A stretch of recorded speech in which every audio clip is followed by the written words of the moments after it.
দেখুন আমরা এখানে কত কষ্ট করে মাছ ধরছি, আর এখান থেকে একটা বড় ডাইনোসর চলে এসেছে, আমাদের মাছগুলো নিয়ে চলে যাচ্ছে। একটা একটা করে মাছ নিয়ে এরকম চলে গেলে আমরা জামশেদপুরে বাজারে কি নিয়ে যাবো? আপনারা দেখুন এই ঝোপের মধ্যে আমরা যাচ্ছি ডাইনোসরটা দেখতে। ডাইনোসরটা আমাদের মাছটা কীভাবে নিয়ে গেছে দেখুন। ডাইনোসরটা মাছটা এখন ধরে রেখেছে আপাতত। আপনারা দেখতে পাচ্ছেন এই ডাইনোসরটা আবার চলে গেল এই পাশে। এখন ক্লিয়ারিটি দেখা যাবে।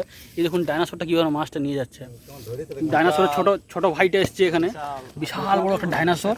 আর এখানে আবৃত্তি দেখুন দারুণ একটাই, মানে এই মাছটা নিয়ে চলে যাচ্ছে। আমরা অনেকক্ষণ থেকে আমরা লেগে আছি, সকাল থেকে এখানে না খাওয়া না দাওয়া করে, আর এই চলে এলো বেটা মাছটা নিয়ে চলে যাচ্ছে। দেখুন এটা কি ভালো হচ্ছে? আপনারা বলুন তো, আপনি কিন্তু দৌড়টা পায়ে রাখবেন না। এটা কি ভালো হচ্ছে বলুন তো? আপনারা দেখুন মাছটা কেমন নিয়ে চলে যাচ্ছে, কেমনভাবে দাঁড়িয়ে আছে ডাইনোসরের কাকা। এই তুই কেন নিয়ে যাচ্ছিস আমার মাছগুলো? কিছু বলছে না, এখন চুপচাপ বলে রয়েছে। দেখুন তো, এটা ওকে ওকে একটু বোকানে দিন তো, যাতে মাছটা ছেড়ে দেয় আমাদের। এরকম করলে কী করে হবে ভাই? আমরা কত সকাল থেকে এইভাবে ছিপ ফেলে, এই একজন তখন থেকে আটাকে নিয়ে goat goat goat goat goat goat করছে, এইখানে আছে, আরেকজন এইখানে বসে আছে, আবার আমি এখানে এসেছি, আর ডাইনোসরের কাকা এসে মাছটা নিয়ে যাচ্ছে। এগুলো ভালো হচ্ছে না কিন্তু।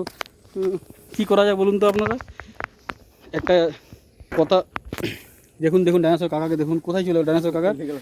এখন ঝোপের মধ্যে চলে গেল ডাইনোসর কাকা। একটু পালিয়ে যাও ভাবছে মাছটা নিয়ে করে, কিন্তু আমরা দেখছি যদি মাছটা নেওয়া যায় ওর কাছ, নিতে পারছি না মনে হচ্ছে। আর তাহলে হতে পারে আমাদের কি বাজে লাগলো কি, এই ডাইনোসরের কাকা মাছটা নিয়ে চলে গেল। যা, আর একটা মাছ ধরা যাক, এই ব্যবস্থা হচ্ছে, দেখি কতটা কী হচ্ছে।